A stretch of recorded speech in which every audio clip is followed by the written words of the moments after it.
Good morning, children. It's time to start our Hindi work. We already have done 2 chapters with worksheets. Today we will do chapter number. Chapter name is Bharat Ka Lal, the Son of India. It is based upon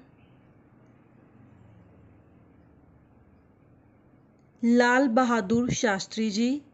इस chapter में हम उनके जीवन के बारे में, उनके माता पिता के बारे में पढ़ेंगे। Let us start. हम रहें ना रहें, लेकिन ये झंडा और देश दोनों रहने चाहिए। मुझे विश्वास है कि यह झंडा रहेगा। आप और हम रहें या ना रहें, लेकिन भारत का सिर ऊंचा होगा। ये उद्गार मीन्स विचार। ये उद्गार मीन्स विचार हैं। किसके विचार हैं ये? किसने बोला ये? क्या बोला? हम रहें या ना रहें, लेकिन यह झंडा और ये देश दोनों रहने चाहिए। मुझे विश्वास है कि यह झंडा रहेगा। आप और हम रहें या ना रहें, लेकिन भारत का सिर ऊंचा होगा।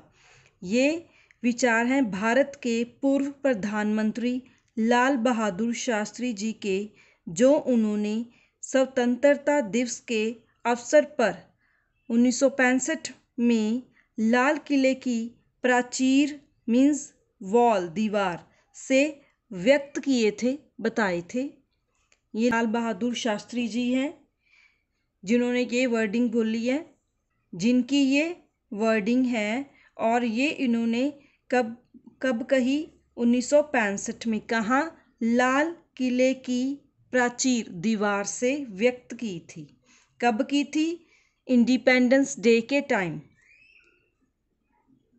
नेक्स्ट इज, एक बार की बात है, शाम के 5 बजे स्कूल की घंटी बजी। सब लड़के अपने अपने घर जाने लगे। इनमें एक लड़का ऐसा था जो गंगा के उस पार रहता था। गंगा के उस पार वह नाव से आया जाया करता था, लेकिन आज उसके पास नाव मीन्स बोट का किराया देने को पैसे नहीं थे। नाव का किराया भी ज़्यादा न था, केवल 2 ही पैसे थे। उसने सोचा कि यदि पुल से जाता हूँ तो घर पहुँचने में काफ़ी देर हो जाएगी। माँ मेरा इंतज़ार कर रही होगी। उसने तैर कर जाने का निश्चय कर लिया और साहस करके वह नदी में उतर गया। देखते ही देखते उसने नदी पार कर ली और ठीक समय पर घर पहुंच गया। यह लड़का अपनी माँ का इकलौता बेटा था। इकलौता मीन्स अकेला। नाम था लाल बहादुर। ठीक है, ये लाल बहादुर जी की स्टोरी बता रहे हैं कि एक बार जब स्कूल ख़त्म हुआ तो सब लड़के, उनके जो फ्रेंड्स थे, घर जाने लगे। उनमें एक थे लाल बहादुर जी, जो कि गंगा नदी के दूसरे पार पे रहते थे, दूसरी साइड रहते थे।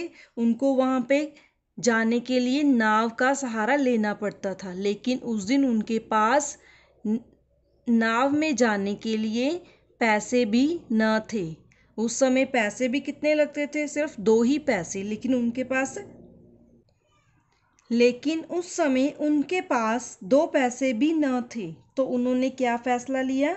उन्होंने फैसला किया कि मैं नदी पार करके घर पहुंचूंगा।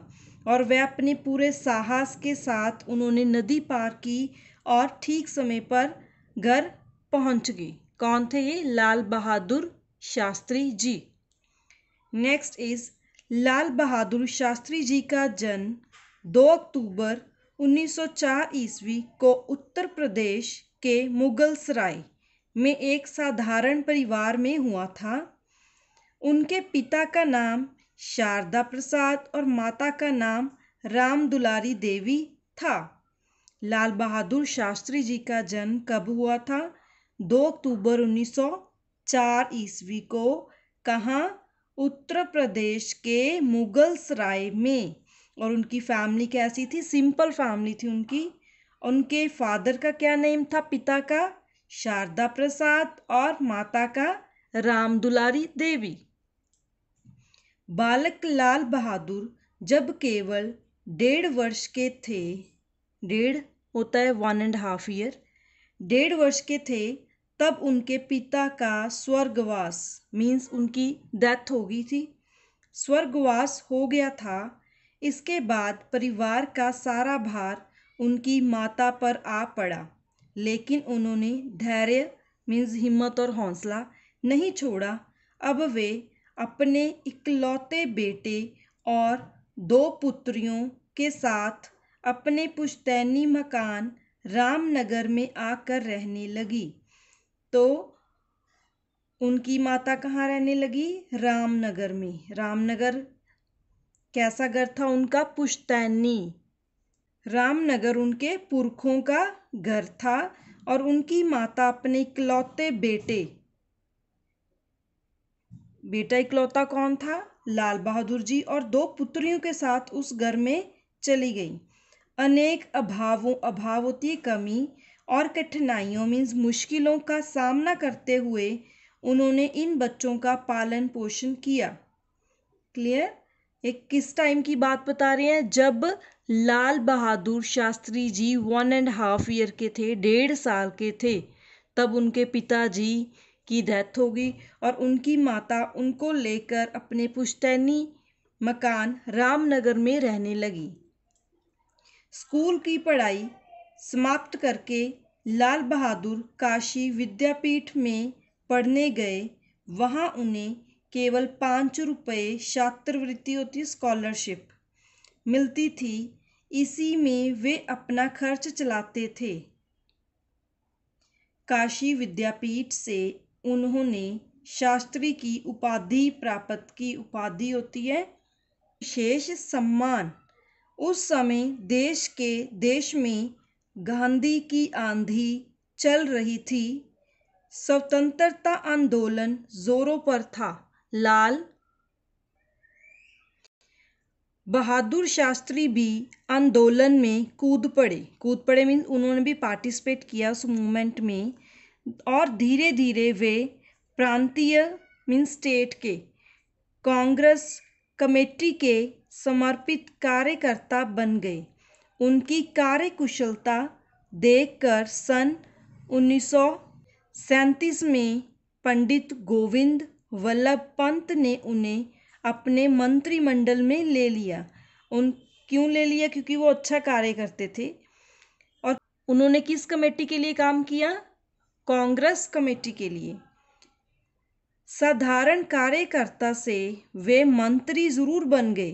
वो पहले तो एक कार्यकर्ता थे, एक कमेटी के मेंबर थे, फिर धीरे धीरे उन्होंने मेहनत की, अच्छा काम किया और वे मंत्री बन गए। परंतु उनकी सादगी में कोई अंतर नहीं आया। मीन्स अगर वो उनका एक पोजीशन अप चली गई, मीन्स वो ऊंची पोजीशन पे आ गई, लेकिन उन्होंने जो अपनी सिंप्लिसिटी थी, सादगी थी, वो नहीं छोड़ी। सादगी और ईमानदारी उनके चरित्र के विशेष गुण थे। कैसे थे लाल बहादुर जी? सादगी और ईमानदारी वाले व्यक्ति। इसके अतिरिक्त होता है, इसके बिना उनके व्यवहार में सरलता और विनम्रता थी।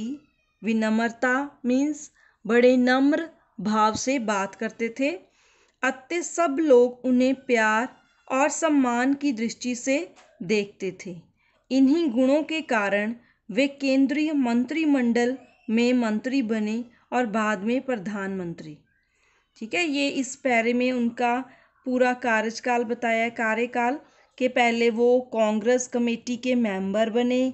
उनका काम देखकर गोविंद वल्लभ पंत ने उन्हें मंत्रिमंडल में ले लिया। उसके बाद वो क्या बने? मंत्री। फिर मंत्री बनने के बाद केंद्रीय मंत्रिमंडल के मंत्री बने और उसके बाद वे प्रधानमंत्री भी बने। और उनके चरित्र में कौन से गुण थे? सादगी, ईमानदारी, सरलता और विनम्रता। ठीक है, क्लियर? नेक्स्ट, केंद्रीय मंत्रिमंडल में आपको रेल मंत्रालय दिया गया। इसी बीच कौन सा मंत्रालय दिया गया? रेल मंत्रालय। इसी बीच एक भारी रेल दुर्घटना हो गई। शास्त्री जी ने उसकी नैतिक जिम्मेदारी अपने ऊपर ले ली और अपने पद से त्याग पत्र दे दिया। इससे सिद्ध होता है कि उन्हें पद मीन्स उनकी पोजीशन थी, उन्हें पद का अर्थात कुर्सी का कोई लालच नहीं था।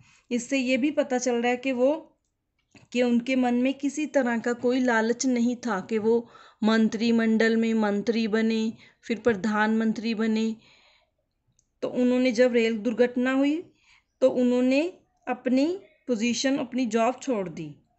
पंडित जवाहरलाल नेहरू के निधन के बाद, जब पंडित नेहरू जी की डेथ हुई, उनके बाद शास्त्री जी को सर्वसम्मति होता है, सभी की इकट्ठी राय से भारत का प्रधानमंत्री बनाया गया। प्रधानमंत्री बनने के बाद अधिकारियों ने उनके निवास में जहां उन्होंने रहना था की साज सज्जा डेकोरेशन के लिए कमरों में कीमती कालीन कारपेट बिछा दिए। शास्त्री जी ने यह सजावट देखी तो तुरंत कालीन उठवा दिए। प्रधानमंत्री निवास में उनकी पत्नी कौन थी? ललिता देवी। वह स्वयं अपने हाथ से भोजन बनाती और छोटे मोटे कार्य वे स्वयं करती। इतना बड़ा पद पाकर भी उनकी सादगी और विनम्रता में कोई अंतर नहीं आया। जब पंडित जवाहरलाल नेहरू की डेथ हुई उसके बाद शास्त्री जी को सभी ने इकट्ठे होके एक राय करके भारत का प्रधानमंत्री बनाने का फैसला किया। तो जब उनको उनके रहने का स्थान दिया गया तो उसमें डेकोरेशन के लिए बहुत सारी चीज़ें की गई, जैसे महंगे कारपेट बिछाए गए और भी चीज़ें। तो शास्त्री जी ने ये सारी चीज़ें उठवा दी। क्यों? क्योंकि वो एक सादगी पसंद व्यक्ति थे और उनकी पत्नी भी उनके साथ कार्य करती। वह स्वयं ही अपने हाथ से भोजन बनाती और स्वयं छोटे छोटे कार्य भी करती। मीन्स उनको किसी और कार्य करने के लिए भी किसी और व्यक्ति की ज़रूरत नहीं थी।